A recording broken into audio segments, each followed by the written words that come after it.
থেকে পালাতে পালাতে আজ সে ক্লান্ত। প্রায় ঘন্টা দেড়েক পর কথা শাওয়ার নিয়ে বেরিয়ে এলো। বেরিয়েই দেখে ওর খাটের উপর পায়ের উপর পা তুলে শুয়ে আছে কবির। কথাকে বেরিয়ে আসতে দেখেই কবির বলল, এতক্ষণে তোর বের হওয়ার সময় হলো? সে কখন থেকে তোর জন্য অপেক্ষা করছি। কথা চুল মুছতে মুছতে বলল, অপেক্ষা কেন করছিলি, কিছু বলবি? কিছু বলতে তো এসেছিলাম বটে, কিন্তু এখানে এসে তো এখন আমার কিছু বলতে ইচ্ছা করছে না। মানে? তোর কপাল কাটলো কিভাবে? কথা আমতা আমতা করে বলল, কলেজে পড়ে গিয়েছিলাম। পড়ে গিয়েছিলাম মানে? তুই কি এখনো বাচ্চা? দেখে শুনে হাঁটতে পারিস না? কিভাবে পড়লি বলতো? এখন তুই আমাকে বকবি বল? এমনিতেই পড়ে গিয়ে কপাল কেটেছি। কি যে করিস না বলে ফার্স্ট এইডের বক্সটা নিয়ে কথার সামনে বসলো। কথা একটা মুচকি হাসি দিল। এমন একটা ভাই পেলে আর জীবনে কি লাগে। কথার কপাল ক্লিন করতে গিয়ে কবির অনুভব করলো কথার শরীরে বেশ গরম। এই কথা, তোর কি জ্বর এসেছে? তোর গা গরম কেন? আমি কি জানি? কথার উত্তরে কবির তেতে উঠল। তোর শরীর সুস্থ কিনা তুই জানিস না? কপাল কেটে বাসায় ফিরেছিস, শরীরে জ্বর নিয়ে ঘন্টা দেড়েক গোসল করেছিস। তুই কি চাস বলতো সত্যি করে? তুই কি আমাকে একটুও শান্তিতে থাকতে দিবি না? দুই ভাই বোনের চিৎকার চেঁচামেচি শুনে রিজিয়া বেগম দৌড়ে এলো। কি হয়েছে? তোরা দুই ভাই বোন এভাবে চিল্লাচ্ছিস কেন? চিৎকার করবো না তো কি করব? তোমার আদরেরই মেয়ে কি আমাকে একটা মিনিটও শান্তিতে থাকতে দিবে না? কলেজে গিয়ে কপাল ফাটিয়ে এসেছে, জ্বর নিয়ে ঘন্টা দেড়েক ধরে গোসল করছে। সে কি কথা? কপাল ফাটিয়েছিস কিভাবে দেখি? আজ দুদিন পর ভার্সিটিতে এসেছে কথা। জ্বরের কারণে কবির ওকে দুদিন আসতে দেয়নি। আর এই 2 দিনে ইভানের কি অবস্থা হয়েছিল একমাত্র সেই জানে। এতদিন পর সে তার প্রেয়সীকে খুঁজে পেয়েছিল, কিন্তু খুঁজে পাওয়ার পরেই আবার তাকে হারিয়ে ফেলেছে। এই 2 দিন পুরো ভার্সিটি হন্যে হয়ে খুঁজছে কথাকে, কোথাও পায়নি। কথা কে না দেখে রাফিয়াকেও খুঁজেছে, কিন্তু সেও কলেজে আসেনি। কথাকে ছাড়া রাফিয়ার একা একা ভার্সিটিতে আসতে ভালো লাগে না, তাই সেও আসেনি। নিজের প্রেয়সীকে হারানোর ভয় ইভানকে আবার জেকে ধরেছিল। নিজেকে ভীষণ পাগল পাগল লাগছিল। একটা সেকেন্ডের জন্য 2 চোখের পাতা এক করতে পারেনি। ক্লাসে ঢুকেই কথাকে দেখে যেন প্রাণ ফিরে পেল ইভান, কিন্তু মনের মধ্যে কোথাও একটা চাপা অভিমান, কষ্ট থেকেই গেছে। ইভানের দিকে তাকিয়েই আটকে উঠল কথা। ইভানের চোখগুলো কেমন লাল ফোলা ফোলা, চুলগুলো উস্কো খুস্কো। মানুষটাকে কেমন অসুস্থ অসুস্থ লাগছে। তবে ইভান কি অসুস্থ? ইভানের এমন অবস্থা দেখে মনের কোনো কথাও একটা সূক্ষ্ম ব্যথা অনুভব করছে কথা। কিন্তু ইভান আজ ক্লাসে কথাকে কিছুই বলেনি। ক্লাস থেকে বেরিয়ে কথা বাড়িতে ফিরবে রাফি একটু আগেই চলে গেছে। কথা আবার একটু লাইব্রেরিতে গিয়েছিল, তাই একটু দেরি হয়েছে। কলেজের বারান্দা থেকে যাওয়ার সময় হঠাৎ কথা নিজের হাতে একটা টান অনুভব করলো। পিছনে ফিরে দেখে ইভান ওর হাত ধরে আছে। ইভানের চোখ দিয়ে যেন আগুন ঝরছে। মানুষটা সবসময় কি রেগেই থাকে নাকি? কথা কিছু বুঝে ওঠার আগেই ইভান কথাকে তার অফিস রুমে টেনে নিয়ে গিয়ে ভেতর থেকে দরজা আটকে দিল। আমাকে এভাবে এখানে টেনে এনেছেন কেন? ইভান কথাকে শক্ত করে দেয়ালের সাথে চেপে ধরে। এটা তো আমার জিজ্ঞেস করার কথা, সমস্যা কি তোর? 2 দিন ধরে কলেজে আসিসনি কেন? পালিয়ে বেড়াচ্ছিস আমার থেকে? আমার ইচ্ছে আমি কলেজে আসিনি, তাতে আপনার কি? খুব কথা বলতে শিখেছিস তাই না? আর আমার কি? ভুলে যাস না তুই আমার স্ত্রী, আর স্ত্রী কখন কি করছে তার স্বামীর জানার সম্পূর্ণ অধিকার আছে। কিসের অধিকার আর কিসের স্ত্রী? আপনার আর আমার অনেক আগেই ডিভোর্স হয়ে গেছে। ডিভোর্স কথাটা শুনে ইভানের মাথায় যেন রক্ত উঠে গেছে। ইভান আবার হিংস্র হয়ে উঠেছে। ইভান কথার গাল চেপে ধরে দাঁতে দাঁত চেপে বলল, কোনো ডিভোর্স হয়নি, কোনো ডিভোর্স না। কথা অবাক হয়ে বলল, মানে? ডিভোর্স পেপারে শুধু তুই একা সই দিয়েছিলি, আমি না। আর তাছাড়া যেদিন যেদিন আমাদের ডিভোর্সের শুনানির কথা ছিল তার একদিনও তুই বা আমি কেউই কোর্টে উপস্থিত থাকতে পারিনি, তাই আমাদের ডিভোর্সও হয়নি। আইনগত তুই এখনো আমার স্ত্রী। বলে কথার গালটা আরো শক্ত করে চেপে ধরে আবার বলা শুরু করলো।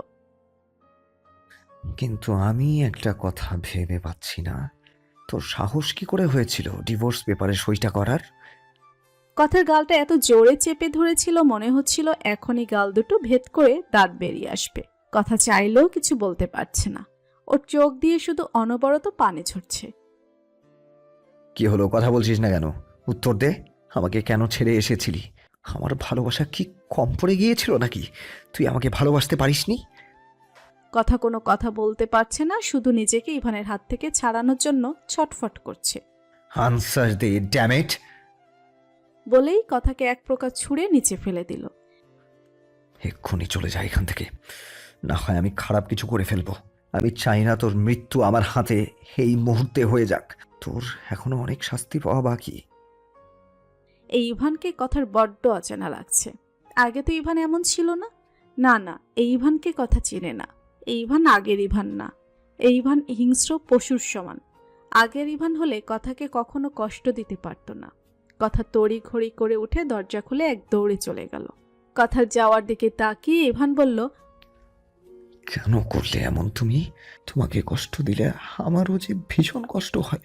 তোমাকে যতটা আঘাত করি তার দ্বিগুণ আঘাত যে আমার বুকে লাগে কথু। কেন আমাকে ছেড়ে চলে এসেছিলে? কেন? পরের দিন ইভানের ক্লাস করছিল কথা। হঠাৎ ইভান বলল, তোমাদের যে অ্যাসাইনমেন্টটা করতে দিয়েছিলাম কে কে করেছো? জমা দিয়ে যাও। অ্যাসাইনমেন্টের কথা শুনে যেন কথা আর রাফি আকাশ থেকে পড়ল। ওরা তো এই কদিন ক্লাসেই আসেনি, আর কেউ ওদের বলেও নি অ্যাসাইনমেন্টের কথা। এই কথা আজ মনে হয় আমরা শেষ রে। চুপ কর, এখন কি করব সেটা বল। মিস কথা এবং রাফিয়া, আপনাদের দুজনের অ্যাসাইনমেন্ট কোথায়? কথা আর রাফিয়া দুজনই দাঁড়িয়ে মাথা নিচু করে আছে। ইভান কথা আর রাফিয়ার বেঞ্চের কাছে এসে, ভার্সিটিতে আসেন কি নিজেদের চেহারা দেখাতে নাকি ঘুরতে? অ্যাসাইনমেন্ট করেননি কেন? সরি স্যার, আসলে এই 2 দিন ক্লাস করিনি তো, তাই জানতাম না। অন্যদের কাছ থেকে জেনে নেননি কেন? Sorry sir. বসুন আপনি। আর আপনি? কথার দিকে তাকিয়ে বলল, অ্যাসাইনমেন্ট করেননি কেন? সরি স্যার, জানতাম না। তা জানবেন কিভাবে? সারাদিন যদি চিন্তায় থাকেন গান গেয়ে ছেলেদের নিজের বশে করার, তাহলে অন্য সব কথা তো না জানারই কথা। ইভানের কথা শুনে কথার শরীর রি করে উঠল। ওকে আগে কেউ এমন কিছু বলেনি। বলবে কিভাবে? ও সবসময় ছেলেদের থেকে একটু দূরে দূরে থাকে। ক্লাসের সবাই এই বিষয়টা খুব ভালোভাবেই জানে। সেখানে ইভানের এত বড় একটা অপবাদ কথা কিছুতেই মেনে নিতে পারছে না। আমি অ্যাসাইনমেন্ট আনিনি, ঠিক আছে, কিন্তু আপনি আমাকে এত বড় কথা বলতে পারেন না স্যার। আমি ঠিক আর কি কি বলতে পারি সেটা তোমার ভাবনারও বাইরে। এগুলো অন্তত একজন ভার্সিটির শিক্ষকের কাছ থেকে কাম্য নয়। রাফিয়া ফিসফিস করে বলল, এই কি করছিস কথা? চুপ কর। এখন তোমার কাছ থেকে শিখতে হবে কোনটা কাম্য আর কোনটা কাম্য নয়। শিক্ষক যদি তার আদর্শ ব্যবহার ভুলে যায় তাহলে শিখাতে হবে।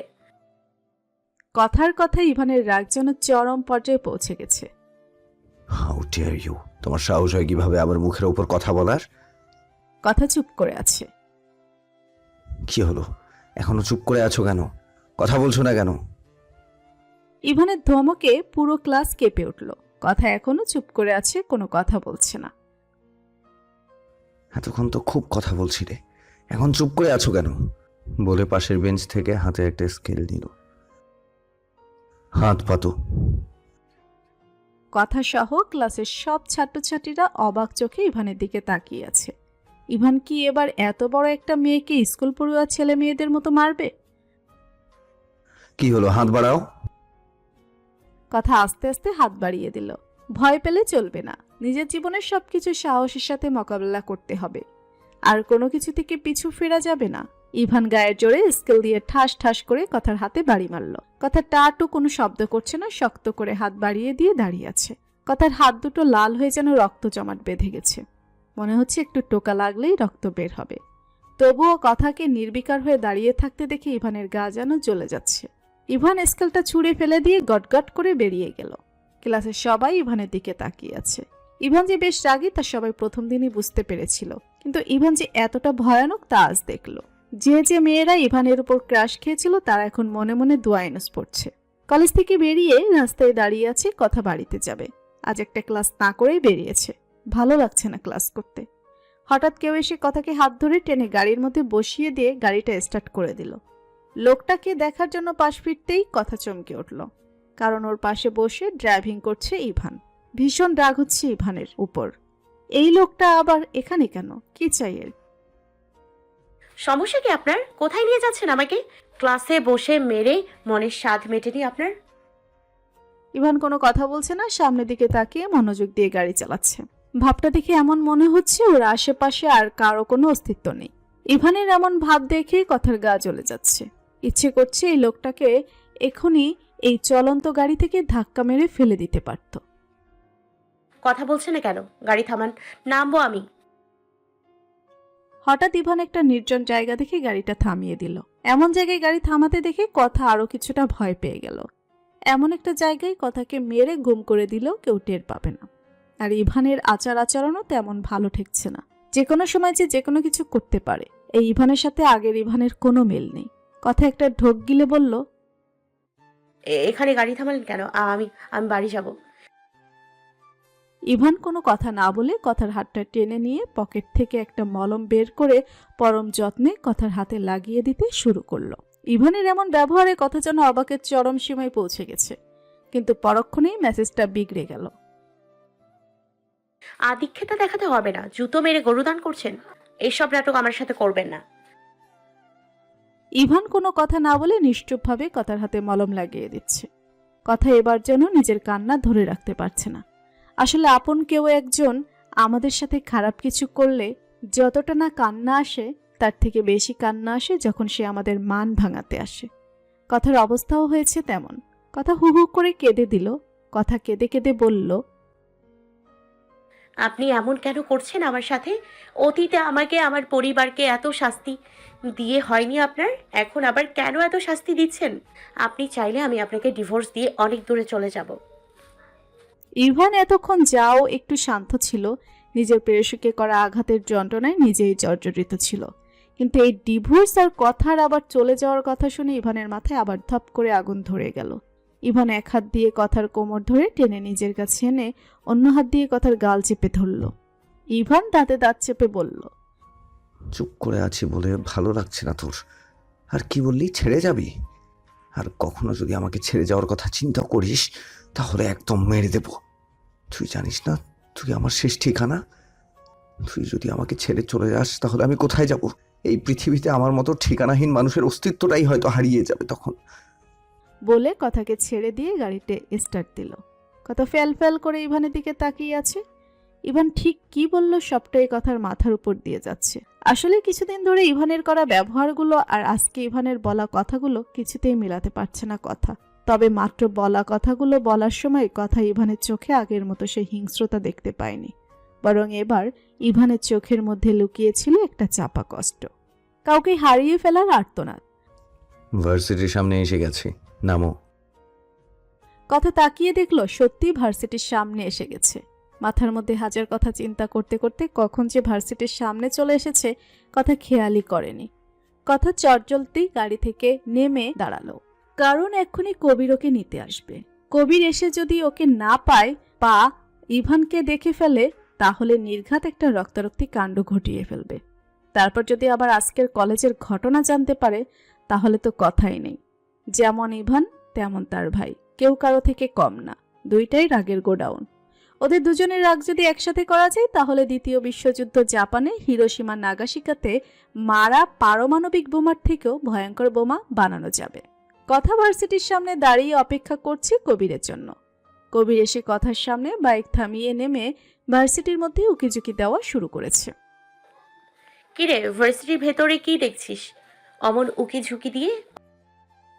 কবির আমতামতা করে বলল, না কিছু না। আচ্ছা, তোর বান্ধবীকে দেখছি না যে, সে কোথায়? কথা একটা মুচকি হাসি দিয়ে বলল, ও এই ব্যাপার? তাই তো বলি আমার ভাইটা ভার্সিটির ভেতরে এত উকি ঝুঁকি দিয়ে কি দেখছে? ও ভেতরে আসছে। কি বলছিস এসব? মাথাটা গেছে তোর? বুঝি বুঝি সব। কবির আর কথার মধ্যেই রাফিয়া এসে হাজির। রাফিয়াকে দেখেই কবিরের ঠোঁটে একটা লম্বা চড়া হাসি ফুটে উঠল। এই তো মটি এসে পড়েছে। এই আপনি কি আমাকে মোটি বললেন? আমি তোমাকে মোটি বলবো কেন? এই পৃথিবীতে কি একমাত্র তুমিই মোটা নাকি? এই আপনি আমাকে মোটা বললেন? আমি মোটেও মোটা নই, একটু গুলুমুলু শুধু। ওইটাই তো মোটি। আমি মোটি হলে আপনি তো গন্ডার। কি বললে? আমি গন্ডার?